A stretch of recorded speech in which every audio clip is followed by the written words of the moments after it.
पर्यावरण नाशेन नाशन्ति सर्वजन्तवः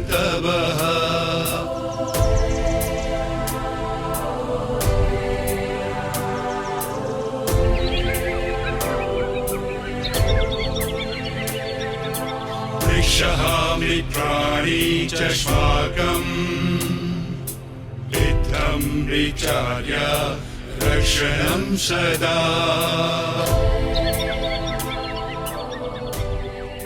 শ্ৰোতাবন্ধু নমস্কাৰ। সুষমা বসুন্ধৰাৰ ত্ৰয়োবিংশ খণ্ডলৈ আপোনাক আদৰণি জনাইছো। আমাৰ সেউজ অভিযানৰ বাবে এইবাৰ বতৰ খুবেই অনুকূল হৈ পৰিছে। ভাৰতীয় বতৰ বিজ্ঞান বিভাগেও এইবাৰ অসম তথা উত্তৰ পূৰ্বাঞ্চলত মৌচুমী যথেষ্ট ভাল হ'ব বুলি আগলি বতৰা দিছে। ইতিমধ্যে যথেষ্ট বৰষুণ হৈছে আৰু গছপুলি ৰোপণৰ বাবে সুষমা বসুন্ধৰা উৰ্বৰ হৈ উঠিছে। আকাশবাণীৰ তৰফৰ পৰা আমাৰ পঞ্জীভুক্ত সেউজ কৰ্মী গোটবোৰলৈ ইতিমধ্যে গছপুলি ৰোপণৰ আনুষ্ঠানিক নীতি নিৰ্দেশনা প্ৰেৰণ কৰা হৈছে। সেইমতে নিশ্চয় আপোনালোক সাজু হৈ উঠিছে। আমাৰ অভিযানৰ ঘাই পুলি হিচাপে এটি আহঁত গছৰ পুলি ৰোপণ কৰিবৰ বাবে আপোনালোকক কোৱা হৈছে। সেই ঘাই পুলিটোক কেন্দ্ৰ কৰিয়েই প্ৰতিটো গোটে সেউজীকৰণ কাৰ্যসূচী আগুৱাই নিব লাগিব। আমাৰ পঞ্জীভুক্ত সেউজকৰ্মী গোটবোৰ উজনি অসমৰ বিভিন্ন অঞ্চলত সিঁচৰতি হৈ আছে। অঞ্চলভেদে ভূমিৰ অৱস্থান, অৱস্থিতি, গুণাগুণ ইত্যাদিবোৰ বেলেগ বেলেগ। সেয়েহে কোনবোৰ অঞ্চলত কোনবোৰ গছপুলি ৰোপণ কৰিলে প্ৰতিপালন কৰাত সহজ হ'ব, সেই সম্পৰ্কে বিশেষজ্ঞৰ পৰামৰ্শ লোৱাটো যুগুত হ'ব নিশ্চয়। এনে কথা চিন্তা কৰিয়েই আজি আমি কথা পাতিছোঁ বিশিষ্ট কৃষি বিজ্ঞানী ডক্টৰ কৰুণাকান্ত শৰ্মাৰ সৈতে। আহকচোন গছপুলি ৰোপণৰ কাম আৰম্ভ কৰিবলৈ লোৱাৰ প্ৰাক মুহূৰ্তত কৃষি বিজ্ঞানী ডক্টৰ শৰ্মা ডাঙৰীয়াৰ পৰামৰ্শখিনি শুনি লওঁ। ডক্টৰ শৰ্মা ডাঙৰীয়া, এতিয়া বতৰ গছপুলি ৰোপণৰ বাবে যথেষ্ট অনুকূল, যথেষ্ট বৰষুণো হৈছে। গতিকে প্ৰথমেই আমি আপোনাৰ পৰা জানিব বিচাৰিছোঁ, এনেধৰণৰ বতৰত উপাৰ্জনক্ষম গছপুলি ৰোপণ কৰিবৰ বেলিকা আমি কোনবোৰ দিশ বিচাৰ বিবেচনালৈ আনিব লাগে বাৰু? আমি প্ৰথমতে আচলতে কেইটামান কথা চাই ল'ব লাগে। সেইটো হ'ল কি, কোন ঠাইত ৰুব, তাৰমানে উদ্দেশ্য কি। উদ্দেশ্যটো পৰিৱেশৰ সংক্ৰান্ততো হ'ব পাৰে বা সৌন্দৰ্য বৰ্ধনৰ কাৰণেও হ'ব পাৰে বা কিবা সম্পদ আহৰণৰ কাৰণেও হ'ব পাৰে। সেইকাৰণে উদ্দেশ্যটো আগতে ঠিক কৰি ল'ব লাগিব। তাৰপিছতে আমি ৰোৱাৰ ঠাইটো আনুমানিকভাৱে ঠিক কৰি ল'ব লাগিব আৰু সেই ঠাইটোৰ তাৰমানে অৱস্থাটো কেনেকুৱা, তাৰমানে কিমান এলেকাত আমি পাম ৰুবলৈ আৰু তাৰ মাটিৰ গুণাগুণ কেনেকুৱা বা পানী নিষ্কাশনৰ ব্যৱস্থাটো কেনেকুৱা বা সেইটো সূৰ্যৰ পোহৰটোৰ ব্যৱস্থাটো কেনেকুৱা, আমি কোনোবা ডাঙৰ গছৰ তলত ৰুব খুজিছো নেকি বা বাৰীৰ তলত ৰুব খুজিছো নেকি, সেই কথাবিলাক আহিব। তাৰমানে সেই কথাবিলাক প্ৰথম চাই ল'ব লাগে। তাৰপিছতে আমি জেগাটুকুৰা চাফ চিকুণ কৰি পেলাই মাটিৰ যদি কিবা বিসংগতি আছে সেইখিনি ঠিক ঠাক কৰি পচন সাৰ দি পেলাই আমি ৰেডি কৰিব লাগে। এতিয়া আহোঁ গছপুলিৰ বাছনিৰ কথালৈ। বিশেষকৈ গছৰ আকাৰ প্ৰকাৰ, পুলিৰ উপলব্ধতা, ৰোৱাৰ পদ্ধতি, প্ৰতিপালন ব্যৱস্থা ইত্যাদিবিলাকৰ ভিত্তিত আমি কিদৰে গছপুলি ৰোপণৰ বাবে বাছনি কৰিব পাৰোঁ সেই বিষয়ে অলপ ক'ব নেকি বাৰু? তাৰপিছত আহিব গছ বাছনিটোৰ ক্ষেত্ৰত আমি তিনিটা কথা চাব লাগিব। এটা হ'ল গছৰ আকাৰটো বা প্ৰকাৰটো কেনেকুৱা, নেচাৰটো কেনেকুৱা, তাৰ উপলব্ধতা, তাৰমানে সেই গছবিলাকৰ পুলিবিলাক উপলব্ধ হয় নে নহয়। তাৰপিছত আমি ৰোৱাৰ পদ্ধতি সম্পৰ্কে ভালকে জানি ল'ব লাগিব। যেনেকে গাঁত খন্দা বা গাঁতৰ আকাৰ কেনেকুৱা হ'ব, এই মাটিত পোষক দ্ৰব্য সেইখিনি কিমান দিব লাগিব আৰু প্ৰতিপাল কৰাৰ ব্যৱস্থা, সেই গোটেই কথাখিনি প্ৰথমতে যদি জানি লওঁ তেতিয়াহ'লে আমি এই বাৰিষাৰ বতৰতে আমি যিহেতু আমাৰ অনুকূল হৈ পৰে, সেইকাৰণে আমি গছবিলাক আমাৰ ৰুব পাৰোঁ। এতিয়া গছপুলিবোৰ আমি ক'ত ৰোপণ কৰিম?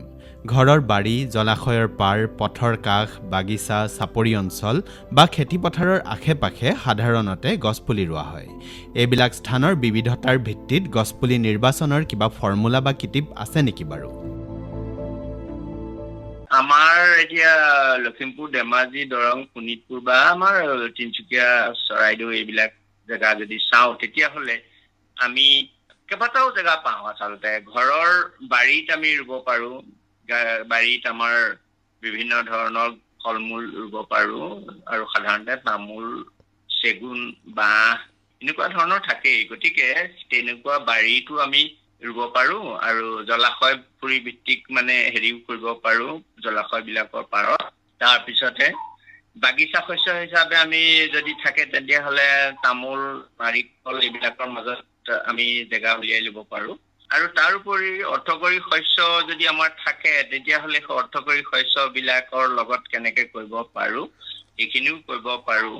আৰু আমাৰ খেতি পথাৰতো আশে পাশে বহুত জেগা থাকে, সেইবিলাকতো আমি গছ গছনি ৰুব পাৰোঁ। এতিয়া কথা হ'ল কিন্তু আমি এতিয়া এই গছ গছনিবিলাক য'ত ত'ত নুৰুই বা আমি এতিয়া 2 নম্বৰ যদি কথাটো আহোঁ যে গছ গছনি বাছনি কৰোঁতে আমি কেনেকুৱা গছ গছনি ৰুম, সেই কথাটো কৰোঁতে আমাৰ আটাইতকৈ ডাঙৰ কথা আহে কিন্তু এই গছজোপাৰ পৰা আমি কিহৰ কাঠৰ কাৰণে কৰিম নে, খৰিৰ কাৰণে কৰিম নে, খাদ্যৰ কাৰণে কৰিম নে, বাঁহ বেতৰ কাৰণে কৰিম বা তেল, আঁহ, ঔষধি এই বিভিন্ন ধৰণৰ উপলব্ধ সামগ্ৰী বিভিন্ন ধৰণৰ হ'ব পাৰে, সেইবিলাকৰ কাৰণে কৰিম সেইটো ঠিক কৰিব লাগে।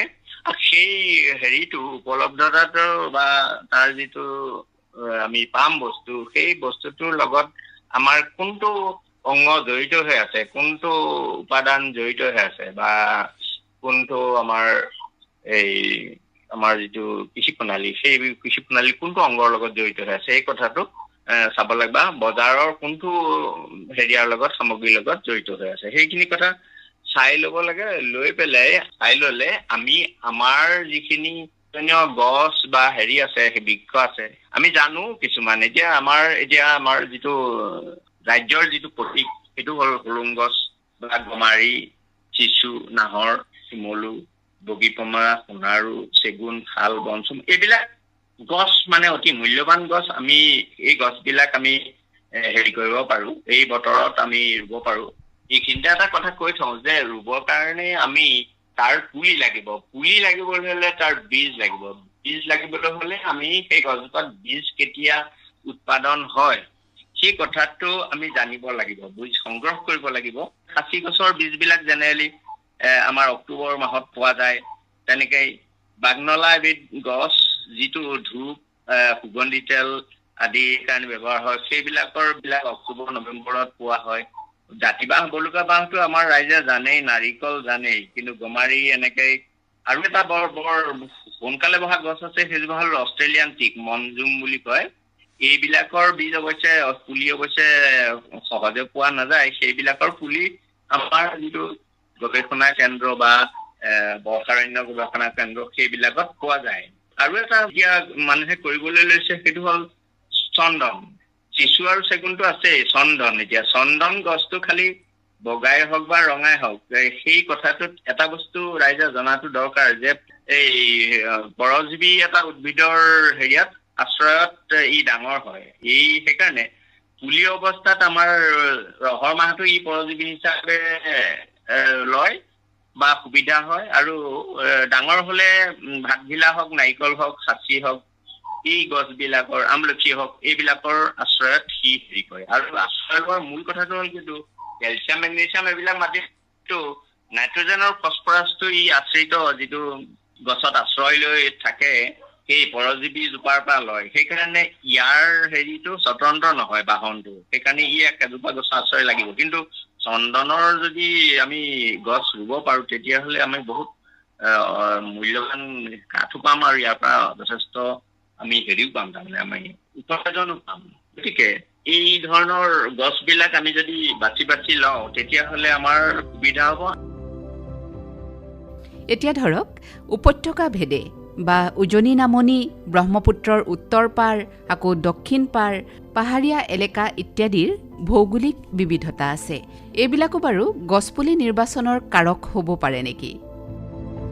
আৰু ধেমাজি আৰু লখিমপুৰ বুলি ক'লে আমাৰ যিটো পাট মুগাৰ যিটো ব্যৱসায় আছে সেই ব্যৱসায়টো বৰ ধুনীয়াকৈ চলি আছে। গতিকে আমাৰ ধেমাজি আৰু লখিমপুৰত চোম গছেই হওক বা পোৱালুৱে হওক আৰু বা দীঘলতি হওক এই গছবিলাক আমাৰ বৰ দৰকাৰ আৰু তাৰোপৰি আমাৰ নুনি গছ হওক এৰা গছ হওক বৰপাত হওক এই গছবিলাক বৰ দৰকাৰ এই গছবিলাক ৰোৱাৰ সময় এইটোৱে সেইকাৰণে এই গছবিলাক আমি এটা উৎসৰ পৰা সংগ্ৰহ কৰিব পাৰো সেইটো হ'ল আমাৰ যিটো আমাৰ ৰেশম বিভাগ আছে কেন্দ্ৰীয় বা ৰাজ্যিক যিকোনো বিভাগৰ পৰা এইখিনি সুবিধা কৰি দিয়ে তেখেতসকলৰ যিটো সম্প্ৰসাৰণ বিভাগ আছে সেই সম্প্ৰসাৰণ বিভাগে বৰ ধুনীয়াকৈ কৰি দিয়ে তাৰোপৰি আমাৰ যোৰহাটতো ইয়াৰ গৱেষণা কেন্দ্ৰ আছে লাদৈগড়তো আছে আমাৰ ইয়াত অসম কৃষি বিশ্ববিদ্যালয়ৰ ওচৰতো আছে তাৰ পৰা কৰিলে এটাই সুবিধা যে এই উন্নত সঁচবিলাক যিবিলাক মানে বৰ্তমান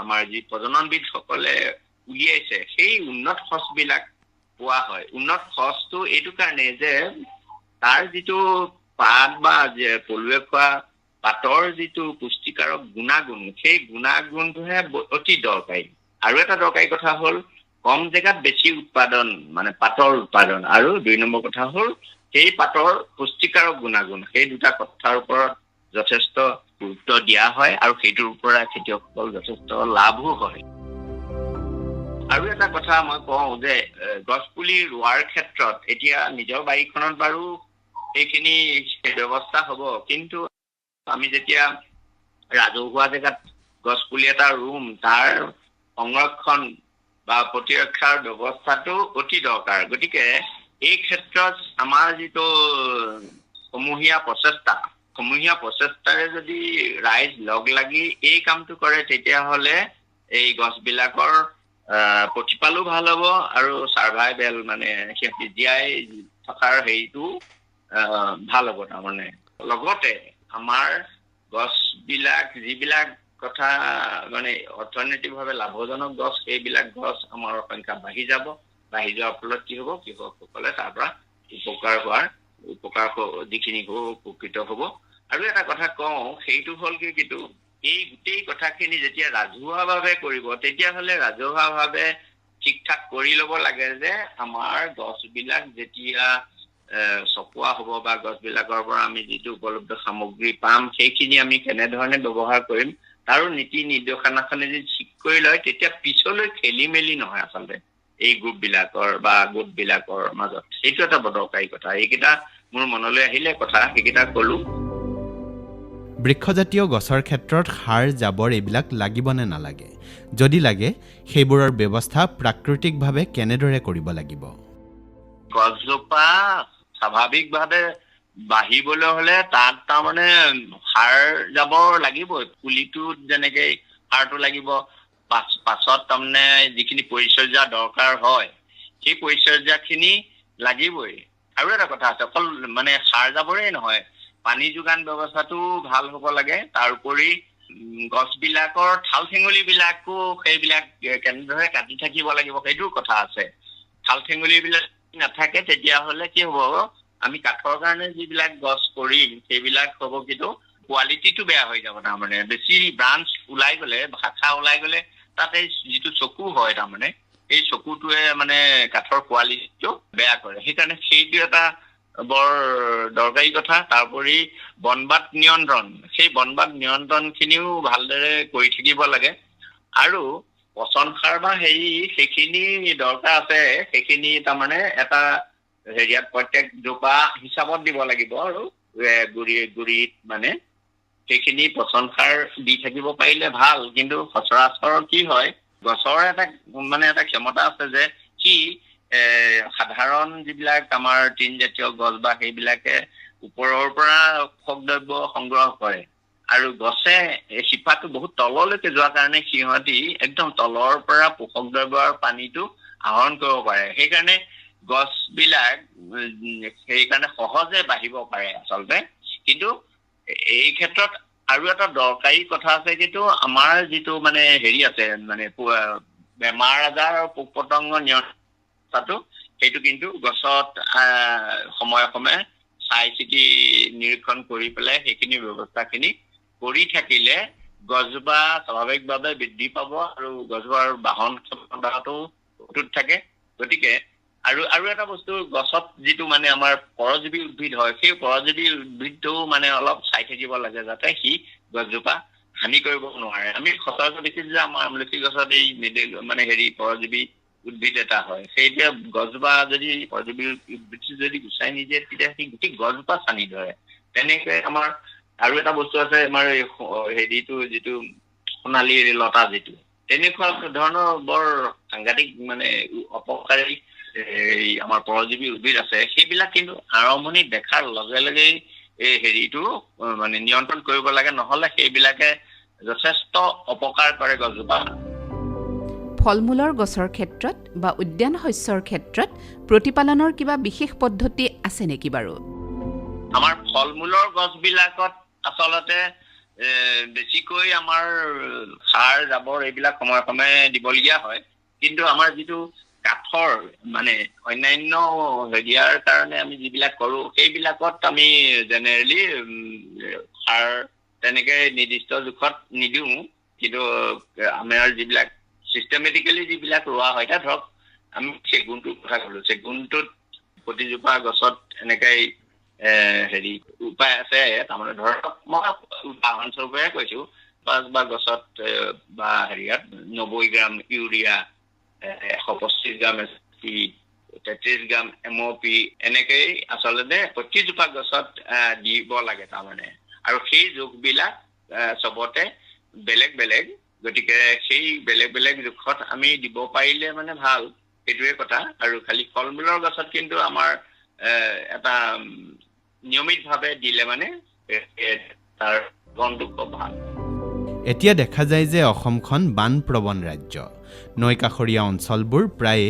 বানত প্লাবিত হয় ভালেমান দ ঠাইও আছে এনেবোৰ ঠাইত ৰোপণ কৰিবলৈ কোনবোৰ গছপুলি নিৰ্বাচন কৰিব লাগিব আপুনি সচৰাচৰ দেখিব এই নৈ কাষৰীয়া জেগাত কিছুমান গছে দেখা যায় আপুনি কি দেখিব এই শিমলু দেখিব তাৰপিছতে আজাৰ দেখিব তাৰপিছতে ঔটেঙাটো দেখিব সেইবিলাক সেই বানপানী আহিলেও বা বহুদিন পানীত ডুবি থাকিলেও নমৰে কিন্তু কিছুমান গছ কিন্তু ডুবি থাকিলে মৰি থাকিব সেইকাৰণে সেই যিবিলাক গছে পানী বন্ধ হৈ থকা অৱস্থাটো সহ্য কৰিব পাৰে সেইবিলাকে তাত ৰুব লাগে এই গমাৰি চমাৰিবিলাক এতিয়া আপুনি দেখিব গমাৰিটো ক'ত বেছিকৈ হয় যে বালিয়া মাটি তাৰমানে চেণ্ট্ৰেল ব্ৰহ্মপুত্ৰ ভেলিজন মানে নগাঁও ধৰক এই মধ্য অসম যিটো জলবায়ু মণ্ডল তাত তাৰমানে মোটামুটি বালি মানে লাইট চইল মানে আৰু লোৱাৰ ব্ৰহ্মপুত্ৰ ভেলিজনতো লাইট চইল মানে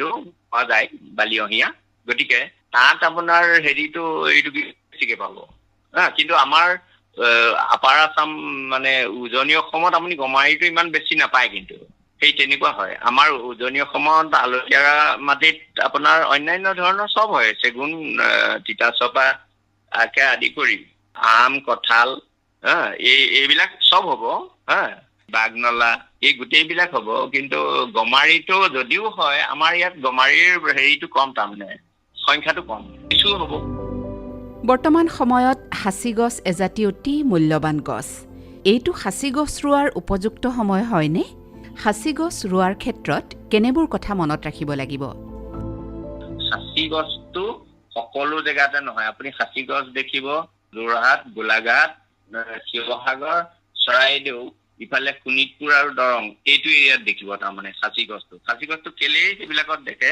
সেই হাচি গছত এটা মানে পোক হয় সেই পোকটোৰ কাৰণেহে মানে হয় আৰু সেইটো চবতে সেই যিটো হয় ইনফেকশ্যনটো হয় সেইটো চব জেগাতে নহয় এইটো জলবায়ুৰ লগত অলপ কথা আছে গতিকে সেই যিটো পোক সেইটোৰ নাম হ'ল জিউজেৰা কনফাৰ্টা সেই পোকটোৱে কি কৰে গছটো ফুটাই পেলাই তাতে আকৌ মানে এটা অনুজীৱই ক্ৰিয়া কৰি পেলাই সেই তেলটো প্ৰস্তুত কৰে গতিকে যিহেতু খাচী গছজোপাই অকল কাৰণ নহয় খাচী গছ হোৱাটো খাচী গছ হ'ব চবতে হ'ব কিন্তু খাচী গছটোত যিটো ভেঁকুৰৰ মানে আক্ৰমণ হয় সেই আক্ৰমণটো তাৰমানে চবতে নাপায় তাৰমানে এই পোকটোৱে ফুটা কৰি দিব লাগিব ফুটা কৰাৰ পিছত এই ভেঁকুৰটোৱে তাত আক্ৰমণ কৰিব লাগিব আক্ৰমণ কৰাৰ পিছতহে মানে সাঁচি গছত যিটো তেল বুলি কয় সেই তেলটো হয়। সেইকাৰণে এই সাঁচি গছৰ ক্ষেত্ৰত সেই কথাটো চাব লাগে। আৰু সাঁচি গছটো এটা ভাল কি, সাঁচি গছটো মানে ঘনকেও ৰুব পাৰি, আৰু সাঁচি গছটো পৰ্ণপতি টাইপৰ, এটা সময়ত পাতবোৰ চব পৰি যায়। গতিকে সাঁচি গছটো কৃষি বনানীকৰণ পদ্ধতিটো যথেষ্ট কৰিব পাৰি। সেইকাৰণে আমাৰ চাহ বাগিচা, টাব বাগিচা এইবিলাকতো সাঁচি গছ বিলাক ৰোৱা দেখা যায়। ই মানে অন্য গছক ইমান মনি নকৰে, দিগদাৰ নকৰে। সেইকাৰণে সাঁচি গছটো আমাৰ কৃষি বনানীকৰণ পদ্ধতিৰ অতি মানে দৰকাৰী কথা। আৰু সাঁচি গছটোত মানে ইনচেক্টটো যে লাগিছে বা হৈছে যে, সেইটো আপুনি কেনেকে জানিব? সেইটো হ'ল এটা কথা, যিটো ছিদ্ৰ কাণ্ডত আপুনি ছিদ্ৰটো দেখিব। 2 নম্বৰ কথা আপুনি দেখিব কাণ্ডত সৃষ্টি হোৱা ছিদ্ৰ বা পানীৰ পদাৰ্থ ওলাই থকা দেখিব। আৰু তাৰ পাছত আহিব গছৰ গুৰিত পোকে খাই থকা বা সৃষ্টি কৰা পোকৰ বিষ্ঠা দেখিব। আৰু কাণ্ডৰ মানে যিটো ছিদ্ৰ বন্ধ হ'ব, সেই তাত মানে সৰু মুহুৰা আকৃতিৰ চিহ্ন এটা দেখা যায়। দীঘলীয়াকৈ কাণ্ডত ফাটটোও দেখিব পাৰে। আৰু গছডাল মানে বৰ স্বাস্থ্যৱান গছৰ নিচিনা নালাগে, তাৰমানে মৰি যোৱা মানে বেমাৰী গছৰ নিচিনা লাগে সেইটো। আৰু এটা বস্তু দেখিব, গছত মানে পৰুৱাৰ লানি আৰু পৰুৱাৰ বাঁহৰ উপস্থিত দিব। এইটো হ'লগে কিন্তু আপুনি ধৰক গছজোপা যে মানে প্ৰকৃততে মানে হৈছে, সেই কথাটো যি উদ্দেশ্যত মানে গছজোপা ৰোৱা হৈছিলে সেই উদ্দেশ্য সফল হৈছিল বুলি আপুনি সেইকেইটা লক্ষণৰ পৰা গম পাব। কিন্তু মই এইটো কৈছো যে সাঁচি গছটো এই আমাৰ মই যিখন জিলা উল্লেখ কৰিলো সেইখনত হে বেছিকে হয়। কিন্তু বৰ্ষাৰণ্য গৱেষণা প্ৰতিষ্ঠানে এটা কালচাৰ উলিয়াইছে কৃত্ৰিমভাৱে। সেই তেলটো হোৱাৰ পদ্ধতি এটা বৰ্ষাৰণ্য গৱেষণা প্ৰতিষ্ঠানে উলিয়াইছে। গতিকে সেই পদ্ধতিটো অৱলম্বন কৰিও যিবিলাক জেগাত সাঁচি গছ নহয়, সাঁচিৰ মানে তেলটো নহয়, সেইবিলাক জেগাত এইটোৰ সম্ভাৱনা নথকা নহয়, কিন্তু সম্ভাৱনা আছে।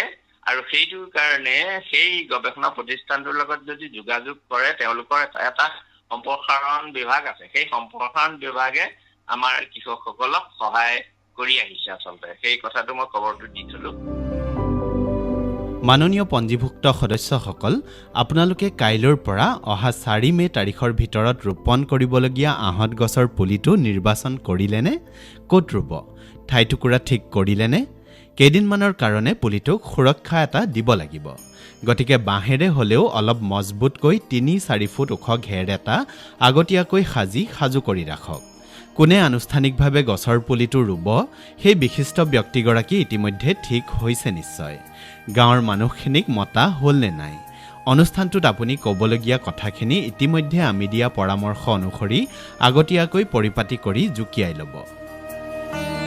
আহঁতৰ পুলিটোৰ সৈতে গাঁৱৰ অন্যান্য লোকক জড়িত কৰি যদি একেদিনাই আন অৰ্থকৰী গছৰ পুলি ৰোপণৰো পৰিকল্পনা কৰিছে, তেনেহ'লে প্ৰতিজোপা গছৰ নাম আৰু ৰোপণ কৰা ব্যক্তিগৰাকীৰ নামৰ তালিকা এখন প্ৰস্তুত কৰিবলৈ নাপাহৰিব। আৰু এটা কথা, এই অনুষ্ঠানটিৰ পিছৰ পৰা, মানে আহঁত গছৰ পুলিটো ৰোপণৰ পিছৰ পৰা আগলৈ সুষমা বসুন্ধৰাৰ পৰিকল্পনা অনুসৰি এজোপা দুজোপাকৈ যিমানবোৰ গছ ৰুব, তাৰ প্ৰত্যেকৰে নাম আৰু ৰোপণ কৰোঁতাৰ নাম তালিকাৰ আকাৰত লিখি যাব। প্ৰত্যেকজোপা গছৰ পুলি ৰোপণ কৰোঁতে ফটো একপি তোলাটো নিশ্চিত কৰিবই কিন্তু। আৰু সেই ফটোকপি আমালৈ লগে লগে হোৱাটছএপ কৰি পঠিয়াব।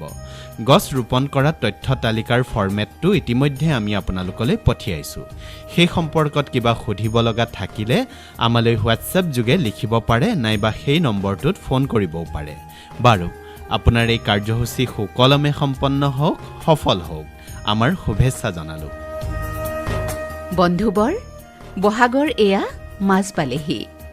আমাৰ সাধাৰণ খেতিয়কসকলৰ ধান খেতিৰ প্ৰস্তুতিও ইতিমধ্যে আৰম্ভ হৈছেই চাগে। আমাৰ এতিয়া সাধাৰণ কৃষি পৰম্পৰাটো হ'ল, আমাৰ যাৰ যিমান মাটি আছে সামৰ্থ্য অনুসৰি ব্যক্তিগতভাৱে সিমান মাটিতেই খেতি কৰোঁ।